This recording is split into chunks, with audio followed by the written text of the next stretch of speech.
Assalamualaikum warahmatullahi wabarakatuh. Teman-teman semua, dalam video ini saya akan membacakan cerpen karya Franz Kafka berjudul Laporan kepada Sebuah Akademi. Jangan lupa like, subscribe, dan share. Selamat menyimak.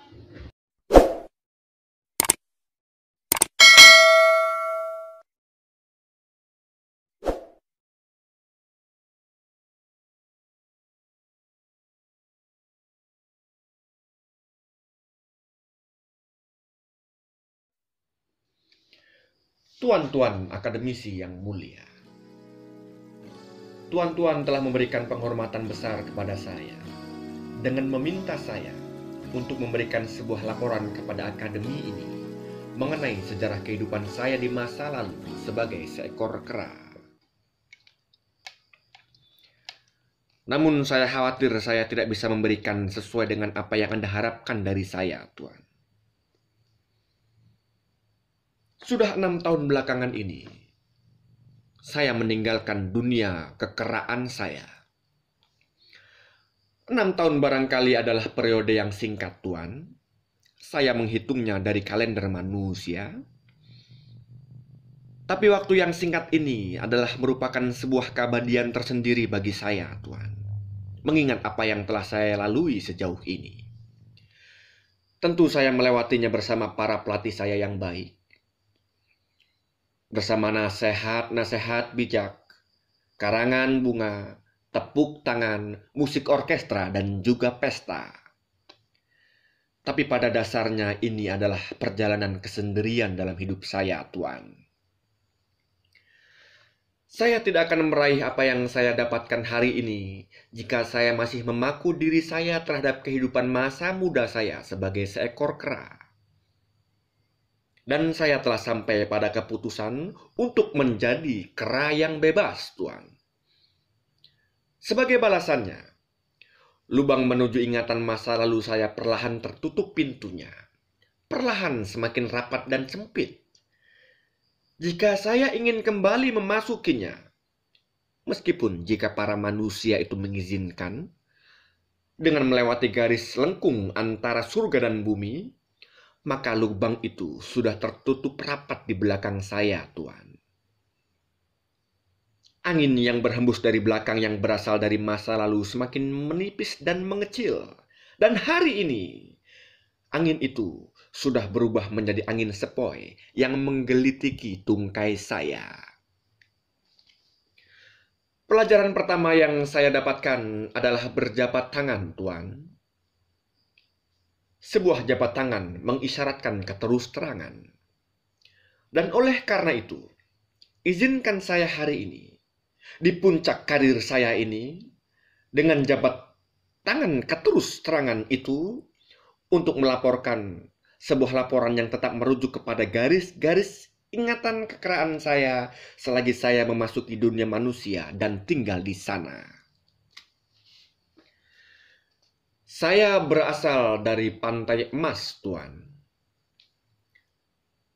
Untuk merinci sejarah penangkapan saya waktu itu, saya harus bergantung kepada dokumen-dokumen dan bukti-bukti yang dikumpulkan manusia sewaktu penangkapan terjadi. Waktu itu, sebuah ekspedisi perburuan yang dilakukan oleh perusahaan Hagenberg berlangsung di hutan tempat saya tinggal. Para pemburu terlatih itu, Tuan, berbaring menunggu di semak-semak di tepi sungai ketika saya datang untuk minum pada suatu senja bersama kawanan saya. Mereka menembaki kami, Tuan. Dan saya adalah satu-satunya kera yang tertembak waktu itu. Mereka menembak saya 2 kali. Satu luka di pipi, Tuan. Luka kecil memang luka kecil, tapi meninggalkan bekas luka yang besar dan merah. Karena itulah mereka memberi saya nama Peter Merah. Nama yang buruk, sebuah penamaan bergaya kera. Peter Merah. Seolah-olah satu-satunya hal yang membedakan saya dengan kera sirkus Peter, Serkonsipanse dengan reputasi ala kadarnya dan meninggal beberapa hari yang lalu adalah luka ini. Luka kedua berada di bawah pinggul saya. Betul-betul luka yang lebih buruk. Itulah kenapa, Tuan, saya berjalan pincang hingga hari ini. Baru saja, Tuan, saya membaca sebuah artikel yang ditulis oleh salah satu dari 1000 tong kosong yang pernah menulis tentang saya di media. Mereka mengatakan, Tuan, bahwa sifat kekeraan saya masih belum sepenuhnya hilang dari dalam diri saya. Buktinya, saya masih gemar membuka celana di depan para tamu yang datang untuk menunjukkan bekas luka tempat peluru itu pernah bersarang. Tidak ada apa-apa di sana, Tuan. Tidak ada apa-apa. Hanya sekumpulan bulu-bulu yang terawat rapi dan tentu saja bekas luka.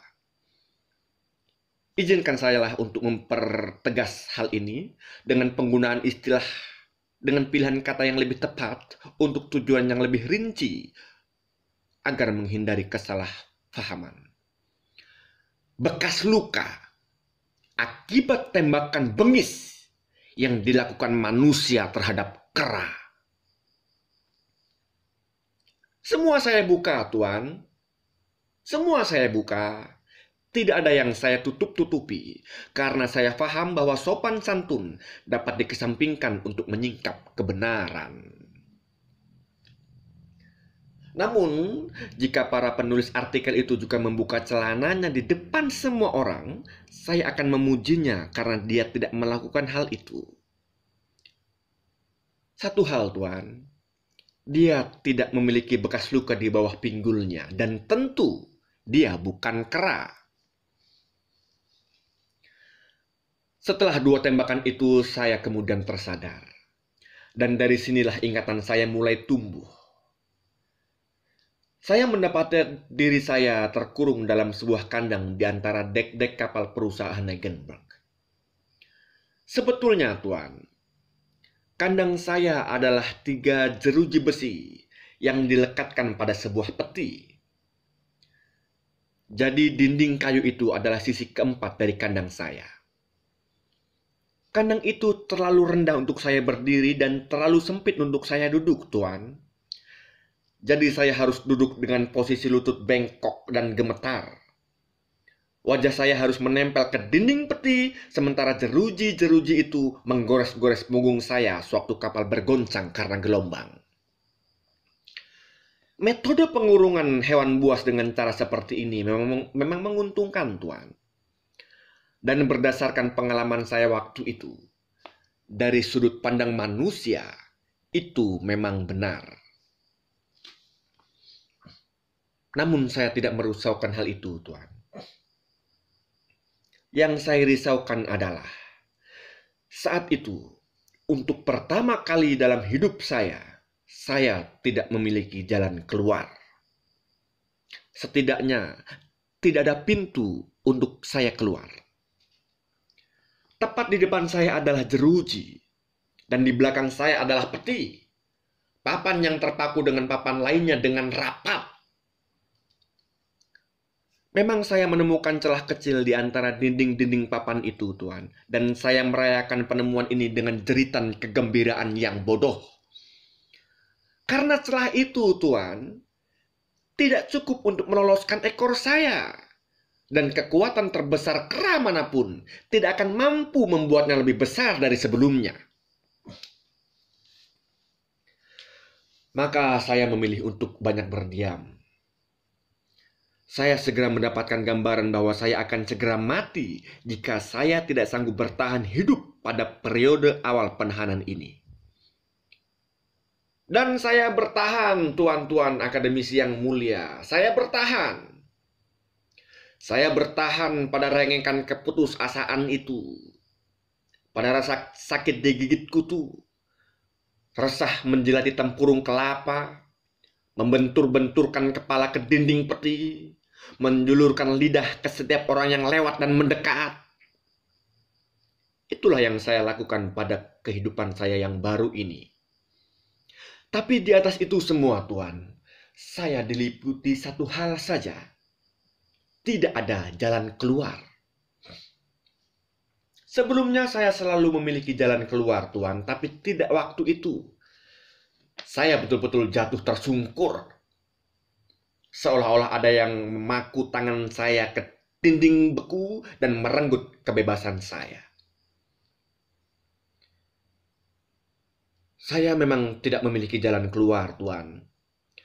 Tapi jika saya berniat bertahan, maka saya harus membuatnya sendiri jalan keluar itu, karena saya tidak dapat hidup tanpa itu. Lantas tiba-tiba sebuah pemikiran unggul menghampiri saya. Ya, saya akan berhenti menjadi kera. Sebuah pemikiran yang luar biasa, bukan? Sebuah pemikiran yang datang dari perut. Dan memang demikianlah cara kera berpikir. Tuan-tuan akademisi yang mulia, saya khawatir bahwa mungkin Anda tidak betul-betul mengerti dengan apa yang saya maksudkan jalan keluar. Saya menggunakan istilah ini untuk mendapatkan keseluruhan maknanya, Tuan. Saya sengaja tidak menggunakan istilah bebas atau kebebasan. Tidak. Dan memang saya tidak mendambakan kebebasan. Dan sebagai kera, mungkin, dan saya sangat mengetahuinya dengan baik, saya sering menemukan manusia yang begitu menginginkan kebebasan. Tapi tidak bagi saya, Tuan. Saya tidak menginginkan kebebasan, baik dulu atau sekarang.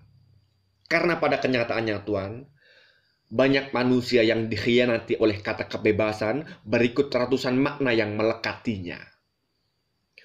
Kebebasan selalu berubah menjadi penipuan diri di kehidupan Anda, para manusia. Tidak, Tuan. Bukan kebebasan yang saya inginkan. Hanya jalan keluar. Ke kanan, ke kiri, kemana saja asal tidak berdiam diri, Tuan.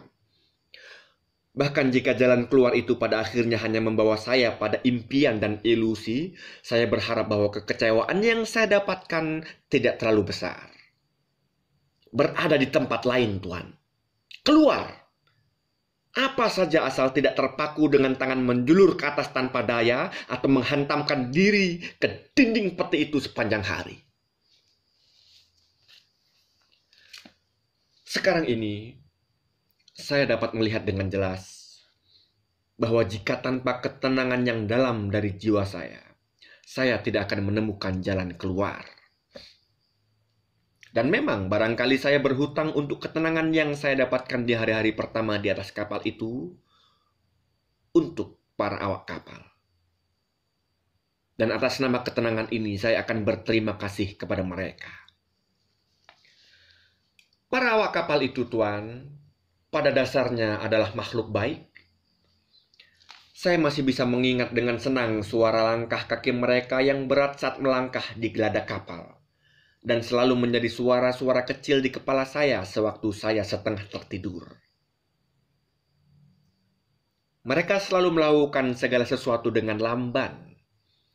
Dan jika salah satu dari mereka hendak mengusap mata, ia akan mengangkat tangan itu dengan berat, lantas menjatuhkannya begitu saja. Suara tawa mereka seperti gonggongan anjing, Tuan. Terdengar sangat berbahaya, tapi tidak bermaksud apa-apa. Mereka selalu memiliki sesuatu di mulut mereka yang membuat mereka gemar meludah. Dan dimanapun mereka ingin meludah, mereka melakukannya. Mereka juga sering mengeluh karena terganggu dengan kutu yang saya bawa, yang katanya menghinggapi tubuh mereka. Tapi mereka tidak marah akan hal itu. Mereka tahu bahwa kera suka menyimpan kutu, dan kutu memang suka melompat berpindah sesukanya. Jadi mereka bisa memahaminya. Jika sedang senggang, Tuan, mereka akan duduk setengah melingkar di depan kandang saya. Tidak berbicara, hanya saling mendengus satu dengan yang lain. Menghisap pipa rokok mereka, atau berbaring bertelekan peti. Kemudian mereka akan memukul lutut mereka segera setelah saya membuat gerakan-gerakan kecil. Lantas salah satu dari mereka mengambil sebatang kayu kemudian menggelitiki saya di tempat saya suka digelitiki. Jika saat ini, Tuan, saya kembali diundang untuk berlayar kembali bersama mereka, tentu saya akan menolak dengan keras. Meskipun tidak semua kenangan di atas kapal itu adalah kenangan pahit. Akhirnya, ketenangan yang saya dapatkan dari para awak kapal itu pada akhirnya mencegah keinginan saya untuk melarikan diri, Tuan. Jika saat ini saya melihat kembali ke masa itu, saya memang selalu meyakinkan diri saya bahwa saya harus memiliki jalan keluar atau mati. Tapi jalan keluar yang saya tempuh tidak dengan cara melarikan diri, Tuan. Saya tidak bisa mengatakan saat ini mengenai jalan keluar yang memungkinkan. Meskipun bagi kera, jalan keluar selalu tampak memungkinkan. Dengan gigi saya yang sekarang ini, Tuan, saya barangkali harus berhati-hati untuk mengupas satu kacang saja. Tapi pada waktu itu, saya pasti bisa menggigit hingga putus tembok yang menggantung di depan pintu kandang saya. Tapi saya tidak melakukannya. Hal baik apa yang akan saya dapatkan, Tuan? Segera setelah saya keluar, mereka pasti akan menangkap saya kembali, kemudian menjerumuskan saya ke kandang yang lebih tidak terhormat. Atau bisa saja, jika saya menyelinap diam-diam di antara para binatang itu, dengan tanpa membangunkan ular piton raksasa itu, di mana dalam satu tarikan nafas, saya akan mati dalam belitan ototnya yang kuat. Atau bisa saja, katakanlah, saya berhasil melewatinya, lantas saya berjingkat perlahan menuju buritan kapal, kemudian terjun bebas ke laut, untuk kemudian mati perlahan dalam kesia-siaan. Sebuah jalan keluar penuh keputusasaan, Tuan. Tidak. Tidak, tuan-tuan akademisi yang mulia. Saya tidak menempuh jalan keluar dengan cara manusia seperti itu. Namun di bawah pengaruh situasi dan lingkungan saya berpikir seolah-olah adalah tepat jika saya melakukannya. Setiap hari, Tuan, saya melihat para awak kapal itu berjalan hilir mudik ke sana kemari, dengan air muka dan gerakan yang sama. Bahkan saya mulai berpikir, jangan-jangan mereka adalah orang yang sama. Orang-orang ini berlalu lalang tanpa hambatan, Tuan. Lantas sebuah tujuan mulia mulai terbit dalam benak saya. Memang tidak ada yang menjanjikan. Jika saya menjadi seperti mereka, maka jeruji kandang akan terbuka lebar. Tapi saya menerima kemungkinan ini. Saya harus menjadi seperti mereka. Dan tuan-tuan akademis yang mulia, ternyata sangat mudah meniru manusia. Anda mudah ditiru, Tuan. Saya telah belajar bagaimana cara meludah di hari pertama saya. Lalu kami pun saling meludah satu dengan yang lain. Dan satu-satunya perbedaan antara saya dengan mereka adalah saya bisa menjilati seluruh wajah saya hingga bersih setelah itu dan mereka tidak bisa. Saya segera bisa menghisap pipa rokok seperti yang sudah pengalaman, Tuan. Dan jika saya menekan ujung pipa itu dengan ibu jari saya, gemuruh tepuk tangan terdengar dari para awak kapal. Hanya saja memang saya membutuhkan waktu yang lama untuk membedakan pipa yang penuh dan yang kosong. Persoalan terbesar saya adalah anggur, Tuan. Aromanya menyiksa saya. Konflik batin saya luar biasa waktu itu. Terasa sangat aneh. Dan saya memaksakan diri saya sedemikian rupa. Terus terang saya memerlukan waktu berminggu-minggu untuk menaklukkan rasa tidak suka ini. Dan ini justru menarik perhatian mereka untuk melihat dengan lebih dekat penderitaan saya, Tuan. Saya bahkan sudah tidak bisa membedakan lagi antara satu dengan yang lainnya dalam ingatan saya. Tapi memang ada satu orang yang selalu datang. baik sendiri maupun bersama teman-temannya, siang atau malam. Di hari yang baik itu, Tuan, ia datang menghampiri saya dengan membawa sebotol anggur dan kemudian memberikan petunjuk-petunjuk kecil kepada saya. Dia tidak mengerti saya dan saya pun tidak memahaminya. Ia seolah-olah ingin menyingkap tabir dari teka-teki gelap yang menyelimuti keberadaan sejati saya. Kemudian, dengan perlahan, ia membuka tutup botol itu, lalu melihat ke arah saya untuk mengetahui apakah saya mengerti tindakannya. Saya akui memang, Tuan. Saya akui. Saya memperhatikannya dengan sorot mata penuh keingintahuan. Di atas bumi ini, Anda tidak akan menemukan murid di kalangan manusia yang memiliki sorot mata penuh rasa ingin tahu seperti yang saya lakukan waktu itu. Setelah botol terbuka, Tuan, ia mengangkatnya ke atas, dan saya mengikuti dengan mata saya hingga ke kerongkongan. Kemudian ia mengangguk, seolah-olah senang dengan apa yang saya lakukan. Lalu ia meletakkan ujung botol itu ke bibirnya. Kemudian, Tuan, saya dikejutkan dengan sebuah pencerahan yang luar biasa. Saya menjerit, saya menggaruk sekujur tubuh saya. Dan ia seperti puas dengan hal itu. Kemudian ia memiringkan botol itu sekali lagi dan meminum anggur itu. Saya tidak sabar untuk segera menirunya, Tuhan. Tapi yang bisa saya lakukan hanya bertingkah bodoh dalam jeruji itu. Dan ini semakin memuaskan orang itu. Lantas ia memulai lagi dari awal dari sudut berbeda untuk memudahkan saya dalam memahami petunjuk dalam pelajaran meminum anggur ini. Saya betul-betul tidak berdaya dalam kobaran semangat ingin tahu dan ingin mencoba. Saya lemas di kandang itu, Tuan.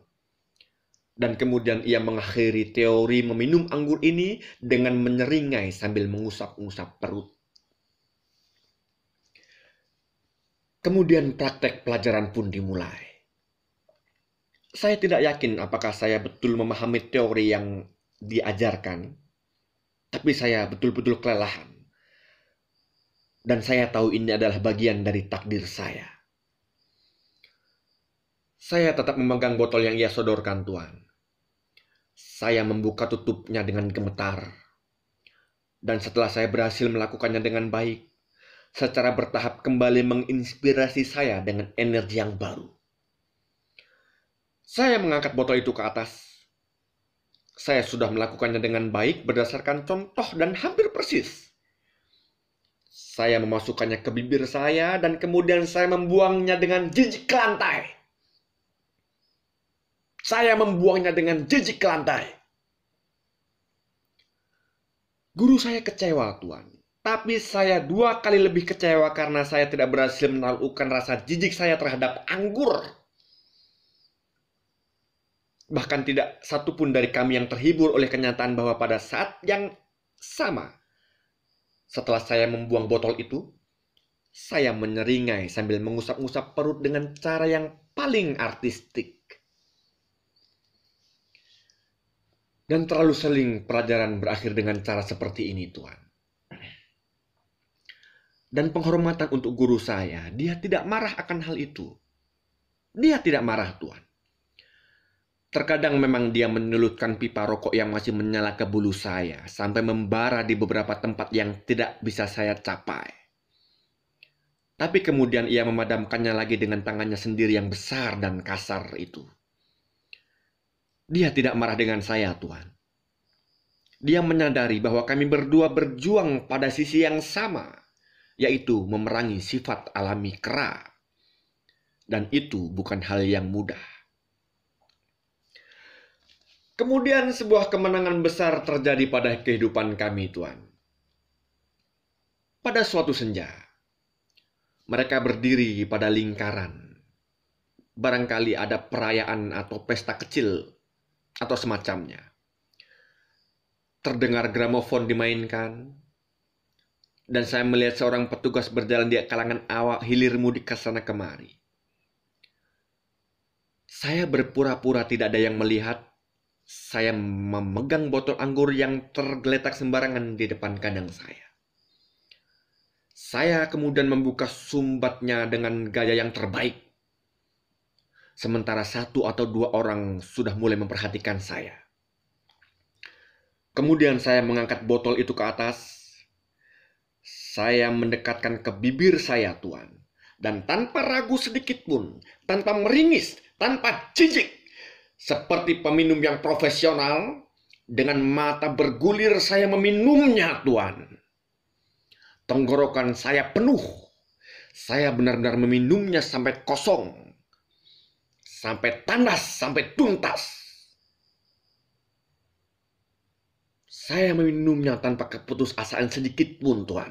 Kemudian saya melemparkan botol itu ke lantai dengan sangat gagah perkasa. Memang saya lupa untuk mengusap-ngusap perut waktu itu. Setelah itu saya merasakan hal yang aneh karena indera saya terguncang, mata saya berkunang-kunang. Kemudian saya berteriak dengan sangat jelas dan keras. "Halo!" Iya, Tuan. Dalam bahasa manusia. Kemudian saya mendengar mereka berteriak, "Dengar! Dia bisa bicara!" Lalu saya pingsan dibelai oleh kelelahan dan basah kuyup. Tuan-tuan akademisi yang mulia, saya ulangi sekali lagi. Saya tidak pernah benar-benar tertarik untuk meniru Anda, para manusia. Saya meniru manusia karena saya sedang membutuhkan jalan keluar, Tuan. Tidak ada alasan lain.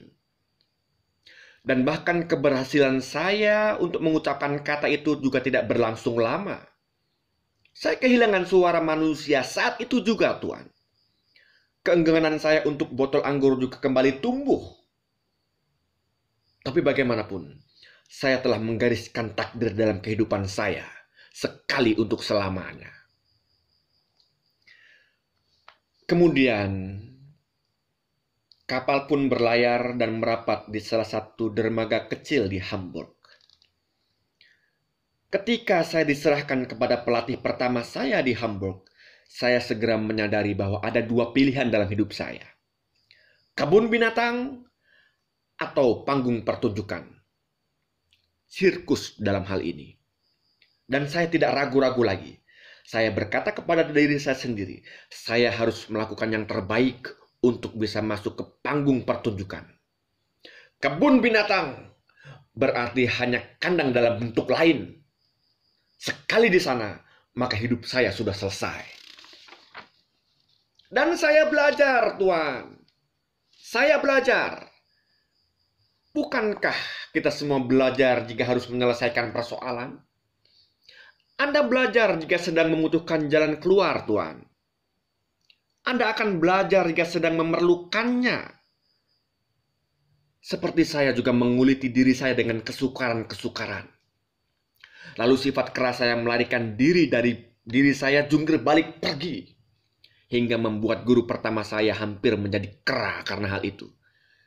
Ia harus menyerah dan dibawa pergi ke rumah sakit jiwa. Setelah itu saya menghabiskan banyak guru, Tuan. Beberapa guru sekaligus seingat saya. Saya pun lebih percaya diri karena hal itu. Saya pun semakin yakin dengan kemampuan yang saya miliki. Dan karena manusia sudah mulai menaruh minat kepada saya, maka saya sudah melihat bahwa masa depan saya mulai terlihat cerah. Saya sudah bisa memilih sendiri dan menentukan guru saya sendiri, Tuan. Mereka mengajari saya dalam 5 ruangan secara berbeda. Dan saya melompati satu ruangan dengan ruangan yang lain sekaligus. Kemajuan kemudian saya dapatkan, Tuan. Cahaya pengetahuan perlahan menembus dari semua arah ke dalam otak saya yang sudah mulai tercerahkan. Saya tidak dapat menyangkalnya, Tuan, bahwa menemukan pengetahuan memang menggembirakan saya. Saya harus mengakui juga, dan saya tidak melebih-lebihkan, tidak dulu apalagi sekarang. Dalam upaya yang saya lalui, Saya sekarang telah berhasil mencapai tingkat budaya rata-rata manusia Eropa pada umumnya. Tuan-tuan akademisi yang mulia, jeruji yang tertutup rapat waktu itu telah memberikan jalan keluar istimewa bagi saya. Sebuah jalan keluar kemanusiaan. Sebagai perjuangan keras dengan tidak meletakkan kebebasan sebagai pilihan satu-satunya. Ketika saya kembali melihat apa yang telah saya capai sejauh ini, Tuan, saya tidak bisa mengeluh.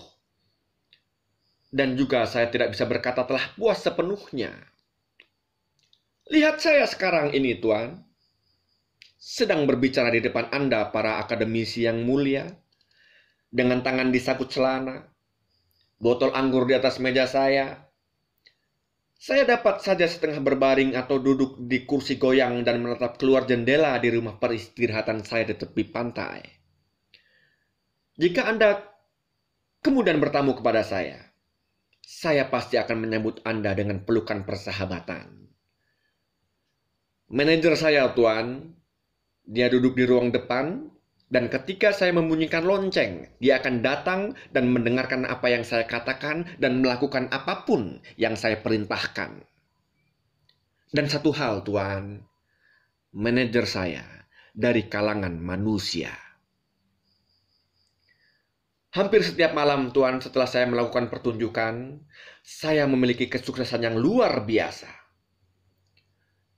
Ketika pulang larut malam dari sebuah perjamuan atau resepsi ilmiah atau pertemuan sosial yang lainnya, seekor kera betina yang setengah terlatih telah menunggu saya di rumah. Dan dia bisa memberikan saya kenikmatan dengan hal yang biasa dilakukan kera terhadap pasangannya. Secara keseluruhan, Tuan, pada setiap tingkatnya, saya telah mencapai apa yang telah saya tetapkan untuk dicapai. Dan saya setuju jika Anda mengatakan bahwa yang saya peroleh selama ini tidak sepadan dengan upayanya, dengan prosesnya. Dan dalam hal apapun, Tuan, saya tidak sedang meminta penilaian dari Anda.